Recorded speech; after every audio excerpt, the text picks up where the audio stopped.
Can you please give a simple explanation of the Dasa samyōjana? Okay, come out with the questions. That will be best. Hello? Okay. Yes, Bhikkhuni. The first question is, Yeah. can you please give a simple explanation of the Dasa samyōjana?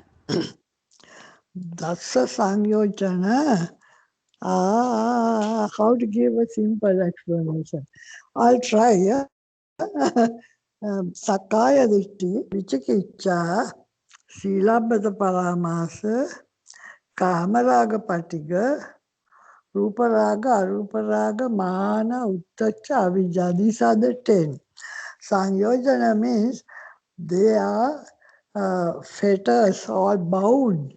The human progress is not possible because they are bound and tied up. That is called, the fetter is that. So that's a samyojana are fetters that bind you to samsara. So the first fetter is sakaya ditti, that the belief in a soul that is permanent. They all believe that the God created the human being, and then a part of the God is the soul that is still alive in the human being, that is permanent, that it cannot be destroyed. And the life after life, the soul is permanent, but the body decays, and another body gets attached to the soul, but the soul does not decay. And one fine day, when the soul is refined, it becomes one with the maker, and then it becomes permanent. So that was their idea before the Buddha. But the Buddha disclaimed that and said there is no such soul, there is nothing permanent, everything is anicca. So anyone who understands this anicca, the arising and passing away, the incessant arising and passing away without a stop of all bodily and mental activities, understands that there is no soul that is not impermanent, and that is Sakkaya Ditti. So if any one of you can understand that there can never be something permanent attached to a changing mind and a changing body, so then that is you don't believe in a permanent soul. So that is the giving up of Sakkaya Ditti. Vicikicca, as soon as you give up that, you don't believe in the creation theory, but you have no more vicikicca or doubt about the Buddha Dhamma. So that is, they already give up the vicikicca or doubt about the Buddha Dhamma. Then silabhata paramasa, such a person will not go behind silavata. That means those days they believe that by giving a lot of pain and suffering to the body, one can achieve this permanent happiness with the maker. So they gave all kinds of, they were eating like animals on the ground and live, and they stood on one foot, and they lived without clothes. Then even the Buddha did that for 6 years and paying penance and starving, that kind of thing. So once the person understands that there is no Sakkaya Ditti and he has no more doubt about the Buddha word, then he gives up vicikicca and he gives up believing in that kind of ritual.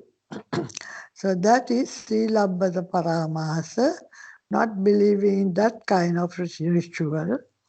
Whereas worshipping the Buddha and doing the Bodhi tree, they don't come under that kind of ritual because it is just a mark of respect to the Buddha. So it is not a ritual. Then Sakkāyaditthi Vicikicca Silabbata Paramasa Kamaraga Patiga. Kamaraga is sensual pleasure. Patiga is anger and hatred. Those who are indulging in sensual pleasure invariably get into patiga, anger and hatred.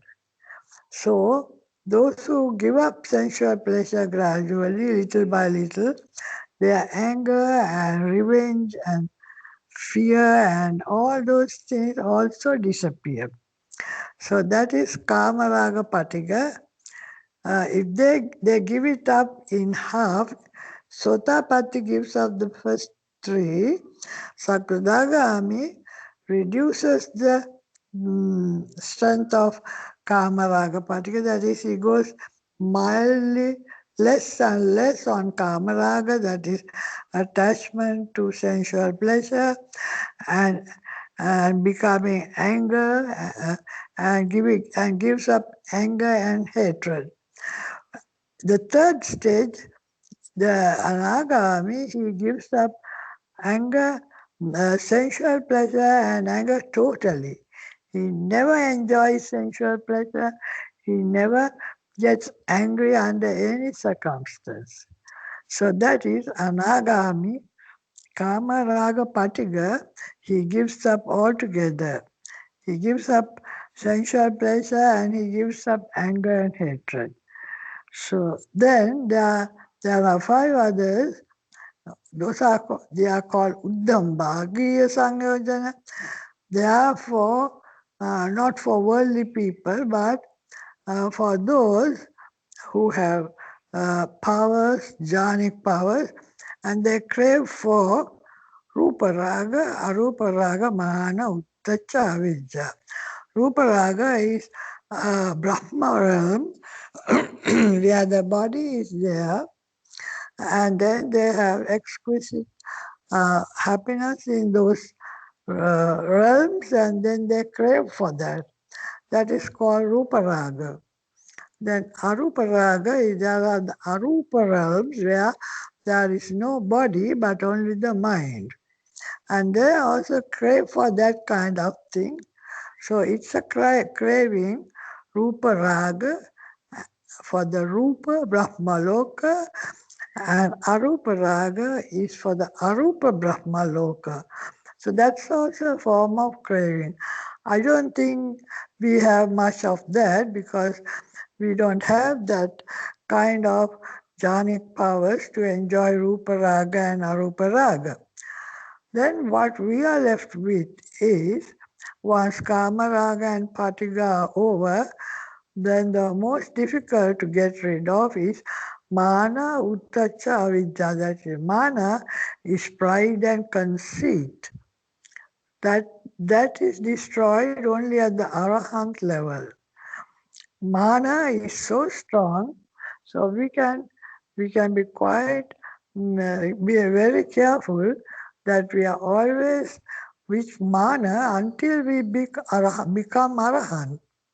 So the mana is difficult to get rid of. The last three samyōjana, or the last three fetters, mana, uddhacca, is restlessness. Restlessness is so powerful. It is a nivarana, it is an obstruction, and it can totally be get rid of totally only at Arahant level. Until that, we have traces of restlessness.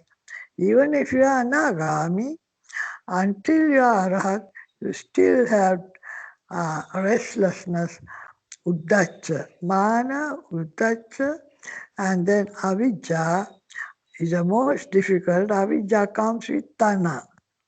Avidya is, vidya is scientific, avidya is unscientific, ignorance, and tanha is attachment, and these two are the last to get rid of, avijja and tanha. So people like us who are not bent on deep jhanic levels, they have mana, uddhacca, avijja to get rid of, and that comes only with the arahant. But it can be reduced. You can live like an arahant even though you are not. So one has to practice giving up mana, pride and conceit, uddhacca, be mindful at all times. You give up uddhacca, the restlessness. So we have to cultivate mindfulness according to the satipatthana until such time when you completely get rid of it at the level of the arahant. But we can get rid of it most of the time by being mindful of your bodily actions and mindful of your thinking. Then you get rid of, especially the mind. When the mind is restless, we have to do this vipassana, the five aggregates, understand that these aggregates, the most of the restlessness arises with memory. You think of somebody, and then again and again, if it is a happy thing, then again and again you become entangled, and rupa, vedana, sanya, sankara, viññāna, the five aggregates arise. Then you get attached to that rupa, then you have a happy feeling, vedana, then you get sanya, you recognize that, and sankara is you create attachment for good feelings, and viññāna is the the memory that comes again and again. So when the memory is playing up like that, we have to go to the five aggregates and understand it's only a memory. It is not real. I'm thinking of my daughter or my son. He's not there, but your memory has invented this, and the rupa has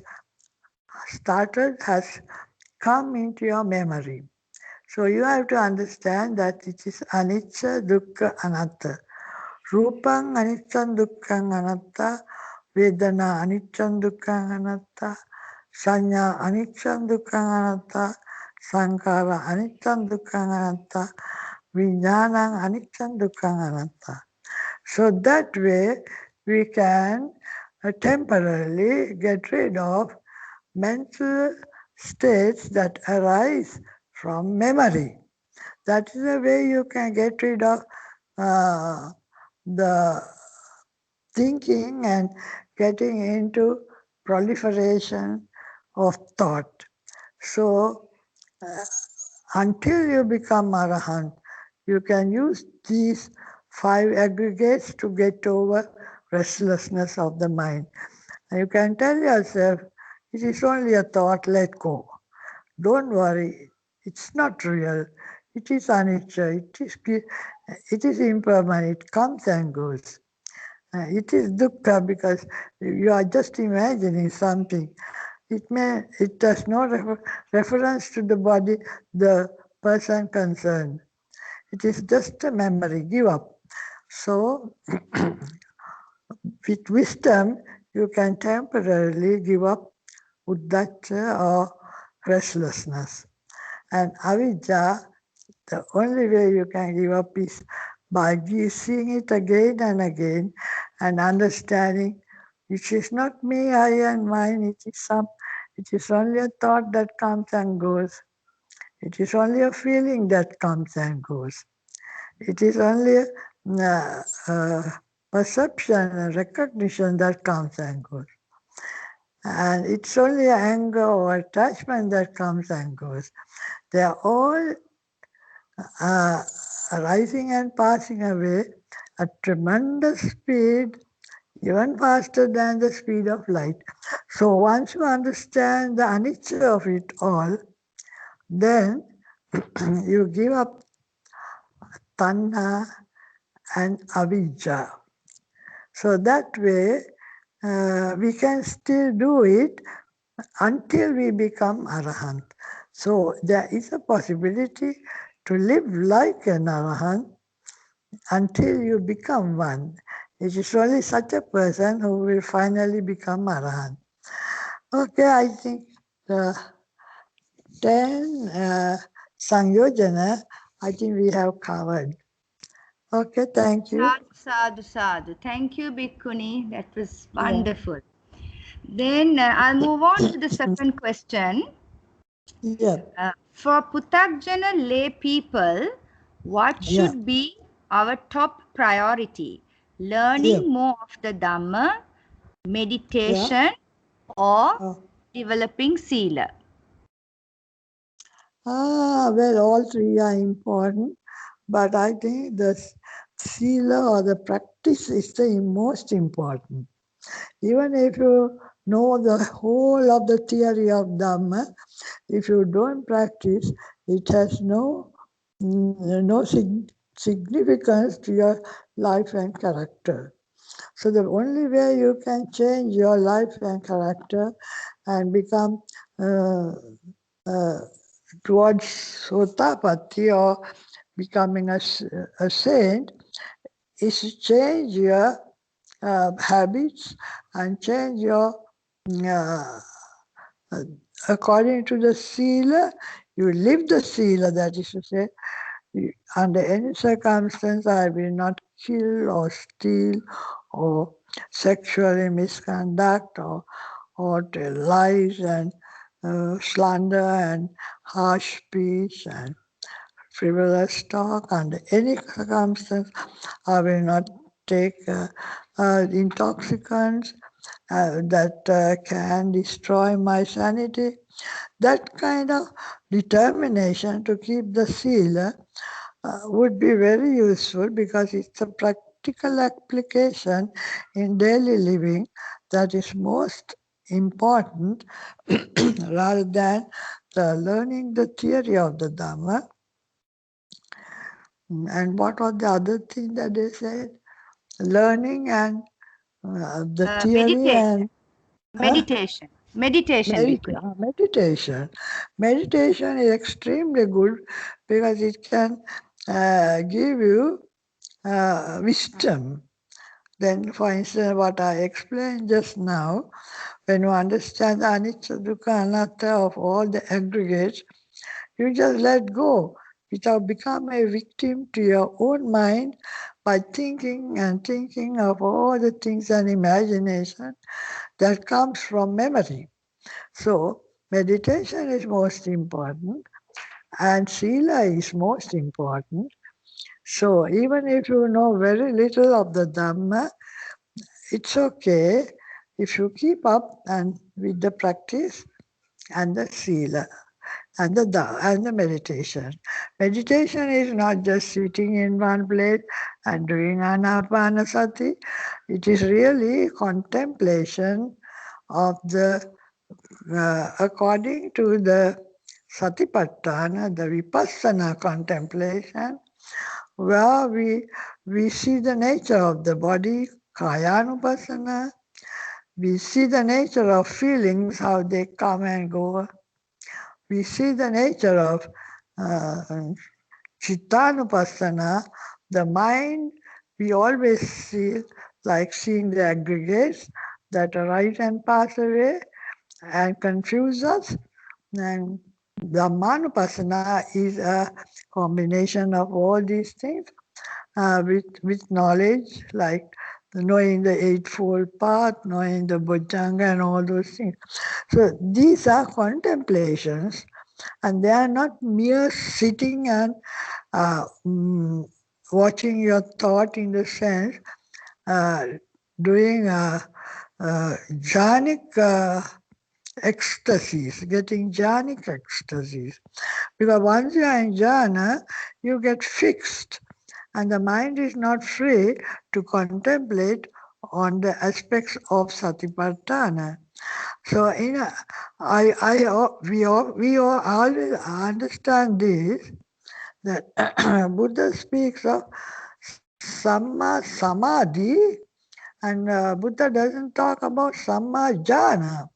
So the word samadhi could mean contemplation of the satipatthana, the four aspects, so that you develop wisdom and understand the reality of existence, because you see how the body is working, how the feelings are working, how the thoughts are working, how they come and go. They are extremely vulnerable, painful nature, dukkha. Then there are the good feelings come and go, and it is dukkha. Bad feelings are already dukkha. So you see dukkha, anicca, you see the arising and passing away again and again. And dukkha and anatta is the non-self nature. So it is not, it is beyond your comprehension and it is beyond your control how to get rid of this. So that is anatta. So that way you understand with wisdom anicca, dukkha, anatta by contemplating on the four satipatthana rather than becoming fixed on the jhana. But jhana is good for temporary, because the mind is so unwieldy. Jhana gives you a focused outlook where you become master of the mind. But jhana by itself is not the answer. It is vipassana and the wisdom of vipassana that gives you the exact nature of life and living when you see anicca, dukkha, anatta finally. Okay? So, Right, Bhikkhuni. Sadhu, sadhu, sadhu. Thank you, Bhikkhuni. I'll move on to the third question. yeah. Is it right to say sometimes tanha leads us to acts of metta? No, it is right, because sometimes you have tanha for your child and you do so, you shower him with all the good things. But you wouldn't do it to any other. Because you have no tanha for others, you don't have metta for them either. But this metta is because of your tanha. So akusala can give rise to kusala. That is a that is a well-known condition that in the Dhamma. Kusala also can give rise to akusala. For instance, you might say you're going to give a dana, and that is kusala, but you might be disappointed with the people who receive the dana, or you might be disappointed with the food that has got spilled or that has gone bad. So that kusala might raise akusala in you. So often this happens both ways. Kusala can give rise to akusala, and akusala can give rise to kusala. Okay? Sadhu, sadhu. Thank you, Bhikkhuni. Yeah. Then the next question is meditation. While practicing breath meditation, I became aware of the elements, Patavi, Apo, Tejo, Vayo, within my body. I started to observe further, observing the saliva in my mouth. Is this kind of observation beneficial to the practice, Or should I just get back to my breath as soon No, as it I is realize I have extremely eaten? beneficial to the practice. Once you start on Patavi, Apo, Tejo, Vayu, then you come to understand this body by the Patavi, the hard qualities of the body is the same as the hardness outside. The watery element in the body is the same as the water outside from where we have acquired these things again and again. By way of food, we have acquired the bones and the teeth and muscle and everything, the hardness. By taking liquids directly from the outside, we have we have amassed so much apo or water, such a high percentage of water in the body. We have directly acquired it from drinking, from the outside water.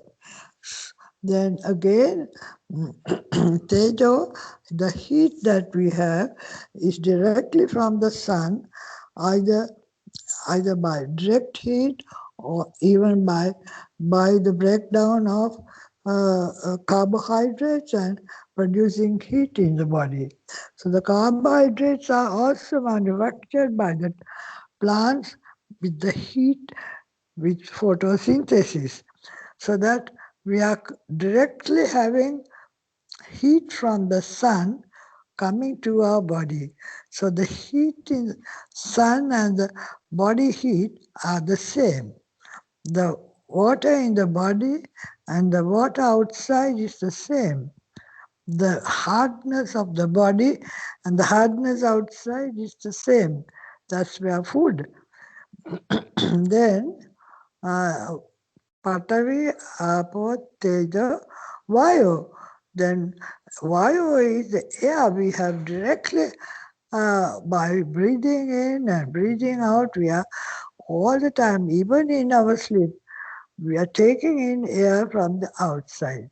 So the Buddha said, contemplate on this and understand that none of the elements belong to us. They have been all acquired from the outside. So give up this idea of my body. So that is the greatest difficulty we have, especially the Sakkaya Ditthi, thinking that it is my body. When you understand that the four elements are not mine, they have been acquired from the outside, then you give up this idea of my body. How did it become my body? It is all acquired from the outside. So the Buddha said, if the water in my body is mine, then the water in the rivers also is mine. If the heat is mine, then the heat of the sun is also mine. The Buddha said, if the hardness, the bones and everything are mine, then that food that we take outside, they also should be mine. And then the Buddha said, Patavi, Apo, Tejo, why? If the air in my body is mine, then we have to say that the air outside is also mine. So very logically, the Buddha explains to Rahula, the 7-year-old son, and said, don't believe it. None of these elements are yours. They are all acquired from the outside. So give up this idea of me, I, and mine. The body does not belong. And if the body does not belong, how can anything else belong? How can it be my child? How can it be my house? None of it belongs. There is no absolute ownership, except, of course, the conventional ownership, which is built by the law of the world, worldly laws. They are conventional, and because of the convention, we think it is my body and my child and all that. That's because of the registration and so many things that makes us believe this is me, I, and mine. But that kind of contemplation can break down that idea of me, I and mine. So it is good to stop anapanasati and do that vipassana as far as such things are possible. Okay? Okay, sadhu sadhu bhikkhuni. A question has come up. When doing anapanasati meditation, when thoughts arise, uh, can you please explain what to do to get back to the breath meditation? Okay. When thoughts arise and disturb your anapanasati, as I said before, then stop your anapanasati and put attention to that thought and understand what is this thought that has come. It is your daughter or your son or your car or some such thing. Then understand the five aggregates of that. That's the rupa, the picture that has fallen, that is the memory, rupa, the vedana, the feeling that has arisen as a result of that rupa or that physical body, that image that has come, vedana, sanya, the recognition, sankara, the anger or the attachment, and vijnana is the mano vijnana. It has come through the mind from memory. Then understand the futility of that there is no real person there, and that you have merely got attached to a memory. You have got merely attached to a rupa that has uh, you have remembered, and then you are imagining, and then you are getting mm, uh, victimized by a foolish notion. It is not there, it is not real. So then you give up that trend of thought altogether and go back to anapanasati. That is how you get rid of unnecessary thought. Okay? Sadhu sadhu bhikkhuni. Thank you very much. Another question, Bhikkhuni, do we have time for another question or you want? Yeah. It's Okay, only right. 10 o'clock. Question has come up. Sorry, could you please explain sati sampajañña? Sati sampajañña. There are 4 sampajaññas. Sartaka sampajañña, Gochara sampajañña, Asammoha Sartaka sampajañña, Sappaya sampajañña, Gochara sampajañña, and Asammoha sampajañña. I think I have said it before, but I can quickly tell you again. Sartaka sampajañña is wisdom. With wisdom, whenever you want to do anything, you have to find out whether it is sartaka. Sartaka means is it of any economic value. Arthakya arthaka vidya. That is economic value. What is the use of my thinking? What is the use of my speaking? What is the use of my doing this? If it has no use for me or others, then is it asartaka? Give up. Give up that thinking, give up that speech, give up that action. That is sartaka sampajañña. That is how you apply wisdom to your daily activities. Then sappaya sampajañña, sapa pinisa. Sappaya means, is my thinking comfortable for me and for others? Is my speech comfortable for me and for others? Is my action comfortable for me and others? If not, give up. So first you see, is it of any use? Then you think, is it comfortable for me? Then that also is done with wisdom. Sampajañña is wisdom. Sappaya sampajañña, Gochara sampajañña is understanding whether it is your domain. Do I have any right to think like this? Do I have any right to speak like this? Do I have any right to act like this? It is not my domain. It is not. I am trespassing on others. So if it is trespassing, then you say, I should not think like that. It's not my business. I should not speak like that. I have no, I am trespassing. I don't have to speak like that. Then stop that speech. Don't trespass on others. Then if you are doing some action that is not relevant to you, it is not your domain, then you are again trespassing on others. So every time you think or speak or act, you are wondering, you are always with wisdom, knowing, well, is it my domain or not? Have I got the right to think like this, the right to speak like this, the right to act like this? If not, you give up. So when you have this wisdom, that is sarthaka sampajañña, sappaya gochara sampajañña. Is it your domain? No, it is not my business. I should not put my finger there.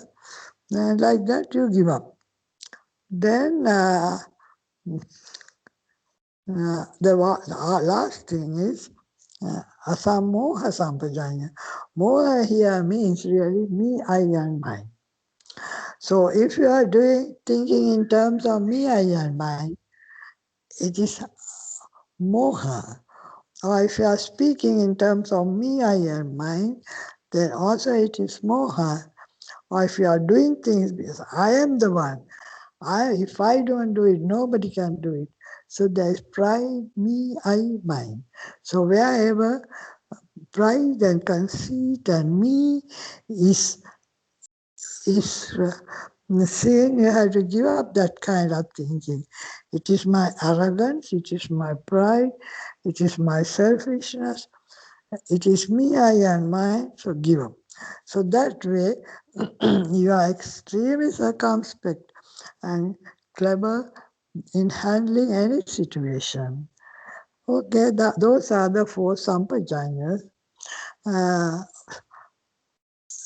So you can practice it in daily living.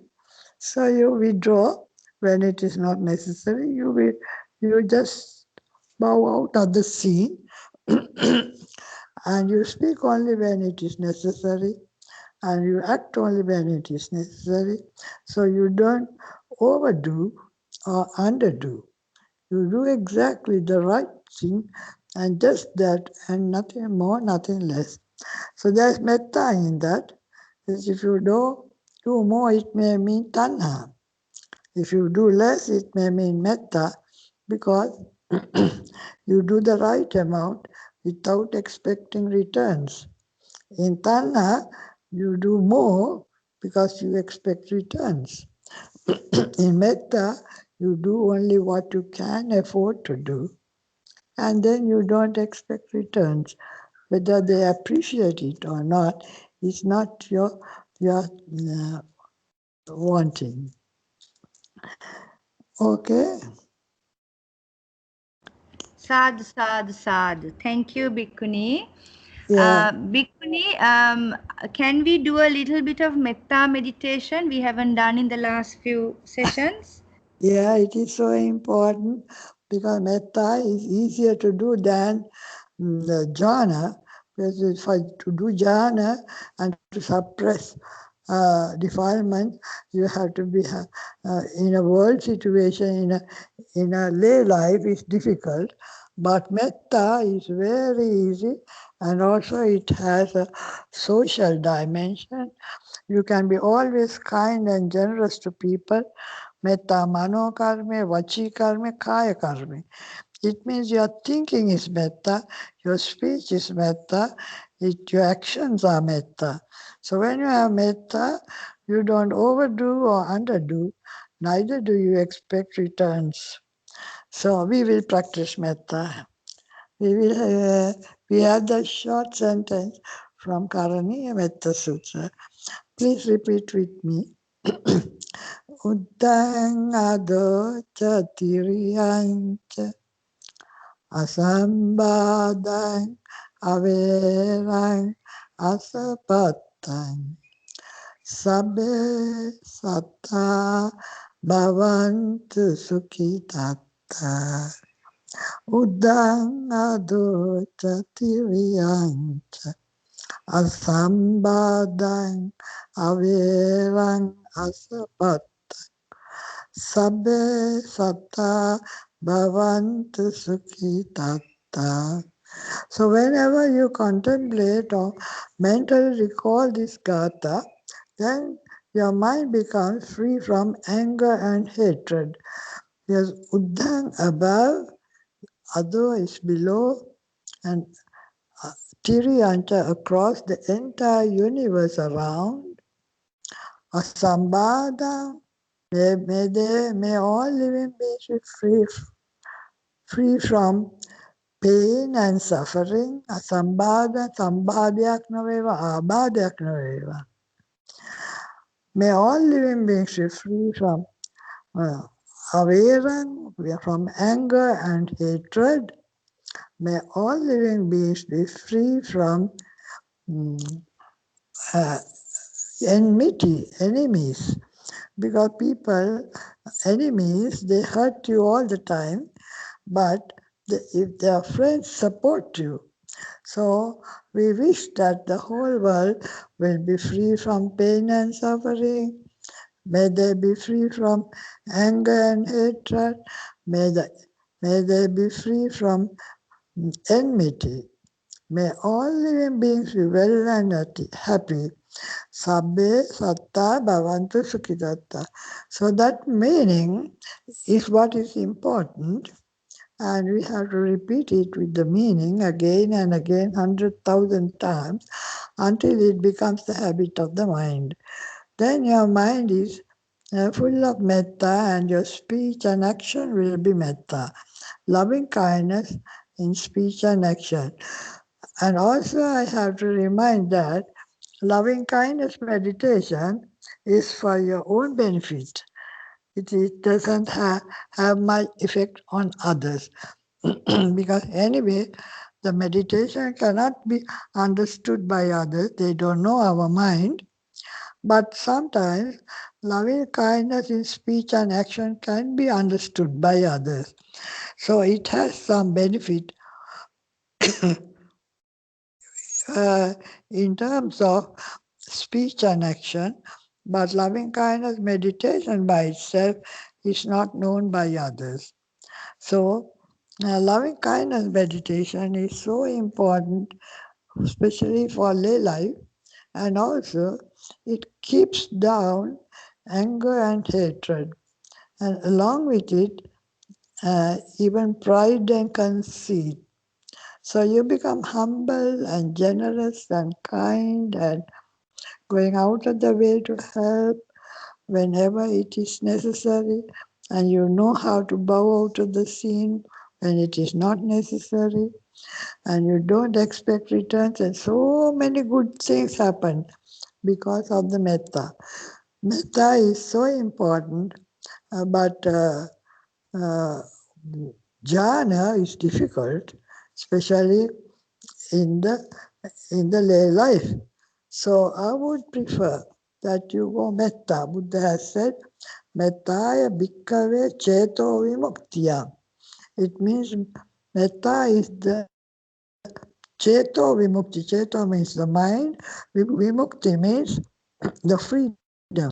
Metta is the freedom of the mind. Because you have not done anything wrong, and you have not trespassed on anyone, and you are not expecting returns. So you are not a burden on society. So you do good and you have your goodwill. You go out of the way to behave helpful and kind. But that's it. That's a full stop. You don't expect returns. So metta is extremely useful in daily living. Okay, so best thing is to practice it. And the Buddha says, Tittan charan nisinova sayanova, while standing, while walking, nisinova while seated, sayanova while lying down, yavatasya vigata middo means until you fall asleep. Etan satyam aditya, it means Adhisthana karanda, take a determination, live with metta every moment of the day. So, metta is so important. So maybe we will repeat it once again. Uttang adocha tiriyancha asambadang averang asapatang sabbe satta bhavantu sukhitatta. Okay? Sadhu, sadhu, sadhu. Thank you, Bhikkhuni. Yeah. Bhikkhuni, those are all the questions I have for today. Will Yeah. you continue with the explanation of the BUDU GUNA? Yeah, that would be nice. I'll try and do that. I think Yes. we did Satta Deva Manusana, no? I think we stopped with Anuttara Purusha Dhamma Sarati. Is That's that right. right? Yes. Yeah. Yes, that's correct, So, Bhikkhuni. yeah. So now we do the next one, Satta Deva Manusana. So what does Satta Deva Manusana mean? An incomparable teacher of humans and divine is the Buddha. That means Satta means teacher, Shastru. Deva Manusana means Devi Minister, that is of divine and human. So he is an incomparable teacher of human and divine. Such is the Buddha. Even though the disciples Sangha teach, they too have learned from the Buddha and no other. So all the Dhamma is the teaching of the Buddha. So he is such an excellent teacher. And hence Satta Deva Manusana. And Buddha is the only one who teaches the way to success, mundane as well as supramundane. That means he teaches you worldly happiness and transcendental happiness. So Nibbana, the ending of samsara and suffering, this is the unique teaching of the Buddha, and hence is Satta Deva Manasa. There is none other who can teach such light. Hence he is called teacher of gods and men, Satta Deva Manasa. There are three kinds of Pratiharya the Buddha speaks of, the display of supernormal power, Pratiharya. One is Iddhi Pratiharya. The Buddha denied and he said, don't do it. That is, Iddhi Pratiharya is by developing jhanic powers, you can perform miracles. The Buddha disclaimed this because, for example, supernormal powers such as astral traveling, you can go by air. One can easily say, why take all the trouble when you can jump a plane and go around Earth? So, they can be contested. The supernormal powers can be contested. Even reading others' thoughts by supernormal power can be contested. There is a science called Manika where you can read other people's thoughts. So that kind of supernormal powers, Iddhi Pratiharya, Buddha disclaimed. But Buddha said the only one that he practiced is Anusasana Pratiharya, which is very important. Anusasana means always giving advice. The Buddha used this technique and advice. Don't think like that. Don't think like that. Don't speak like that. That is wrong. Speak like this. This is the correct speech. This is the wrong speech. This is right thinking. This is wrong thinking. This is right speech. This is wrong speech. This is right action, wrong action, and the entire eightfold path. Speaking of right thinking, right speech, right view, don't do this, don't do that, and all that. So the Buddha used to use people, you taught people to develop these virtues and give up evil. Those who take the advice achieve worldly purpose as well as divine qualities. So the Buddha used Anusasana Pratiharya. The Buddha's advice still holds good after maybe over 2,500 years. For instance, the world is suffering which the Buddha declared as dukkha is more relevant today as never before with the corona spreading in the world. Even today, the 5 precepts of virtue are most relevant in spite of modern science and technology and the promised luxuries they offer. Even though you believe in luxuries, the 5 precepts that restrain you from unnecessary pain and suffering is relevant today as it was when it was preached. So that is because the Buddha is a perfect teacher and it is relevant for all times. Even today, there are some who are weary of all the luxuries around, who renounce house and home in search of peace and tranquility. And during that time, there were so many, and nearly all of them his disciples. They had luxuries which they renounced, but they ultimately became arahants, and they ultimately find the luxury of sainthood. That does not give them even a moment of frustration.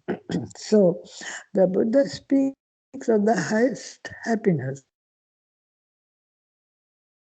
itself. So, they get the happiness by giving, which is much better than the happiness of acquisition. When you acquire, you have to maintain, and it is so difficult when you have to lose. So here, the idea of giving up is what the Buddha stressed. It is a freedom without, you have no harness or responsibility or maintenance when you give up.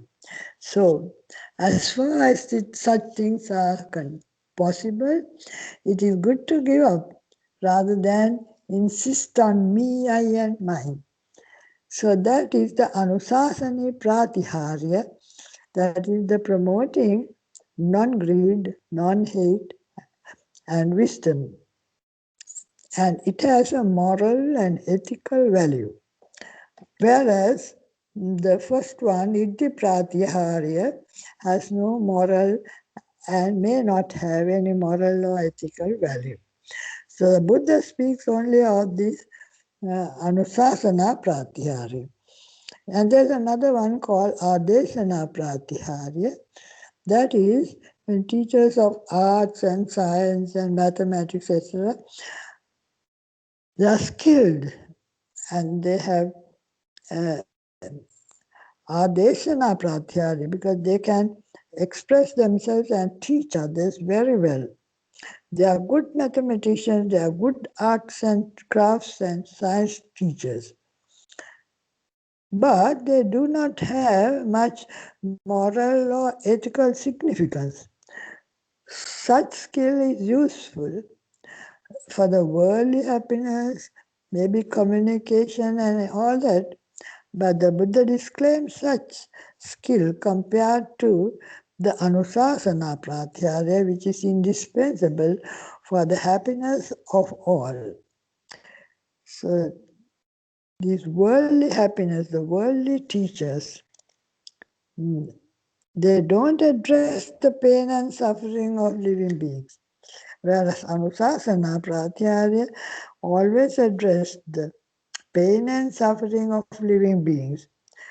So, they don't understand, for instance, science teacher or mathematics or something, and they don't understand sickness, old age, death, etc. They don't teach that.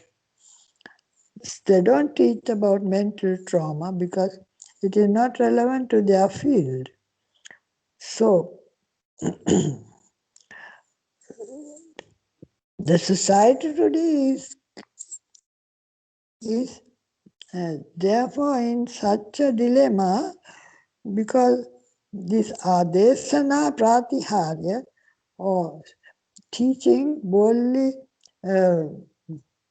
arts and crafts is what they do today. Teaching science and technology that has no human touch. Adesana pratihari, therefore, may increase greed, hatred, and ignorance, and may lose the human values. Materialism seen today, I think, is direct outcome of Adesana pratihari, because there is no Anusasana pratihari.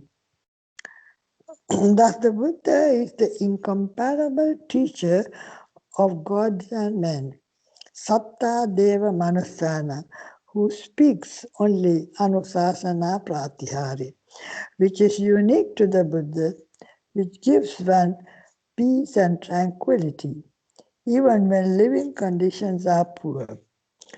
If I can refer to my personal thinking, earlier I had the Adeshana Pratihari. I used to be a good science teacher, but now I gave up. Then it was Adeshana Pratihari. But now I am more into the Dhamma, and it has become more Anusasana Pratihari. So I'm happy about this. Then there is, Sadhu, sadhu, I sadhu, think we don't Bhikkhuni. have much more time. Shall we go on to the Buddha? I don't know whether we can finish it. Maybe yes. Then Buddha. Then we just finished Satta Deva Manusana. Then Buddha. The perfect enlightenment of Samma Sambuddha is the state attained by Buddha who rediscovered the liberating law, the Dhamma, which has become lost to the world. The Buddha rediscovered the Dhamma, realized it, and clearly proclaimed it to the world. That is why he is called Buddha. So the Buddha discovered things that were never heard before, understanding it by himself, the truth, and attaining omniscience and gaining mastery over the powers by the use of the Dhamma. So the doctrine, the Dhamma, are mostly the Four Noble Truths, which were explained to the world in conventional language. So the Buddha not only discovered the Dhamma, but also was able to speak the Dhamma in a way that people can understand. So he is called Buddha. So the Buddha also liberates men and gods from travails of samsara. The Buddha did not discover and did not disclose to the world.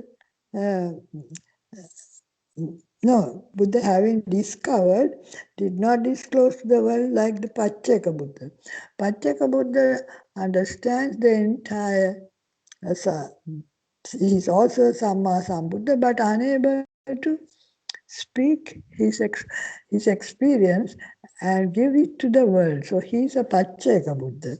But this is Samma Sambuddha, who can not only discover the Dhamma, but also can render it and speak to others in language that is understandable. There are 14 special qualities of the wisdom of the Buddha.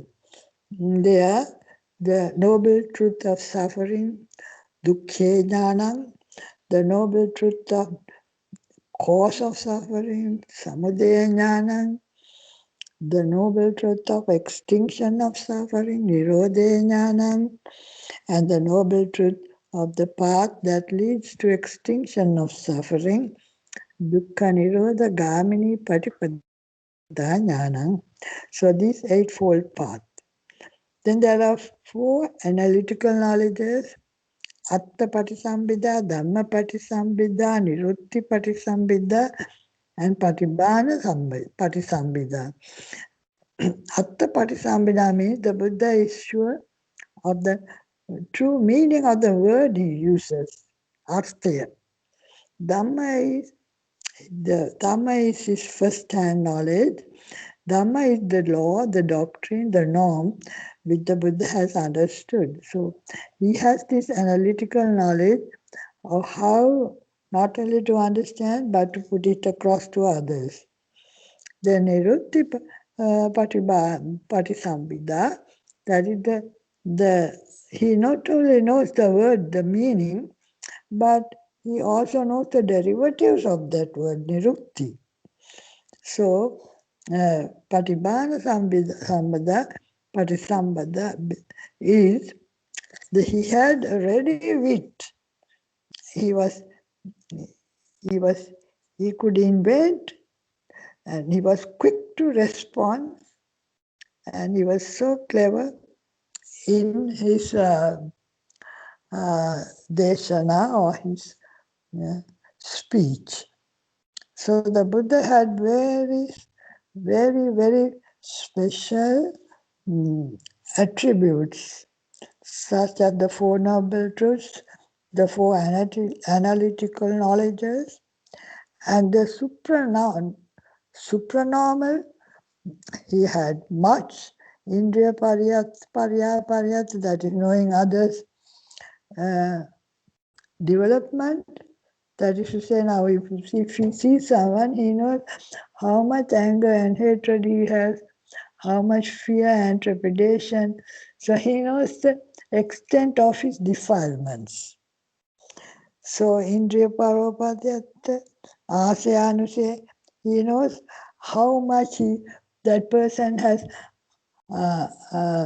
defilements, how much or how little, that also he understands.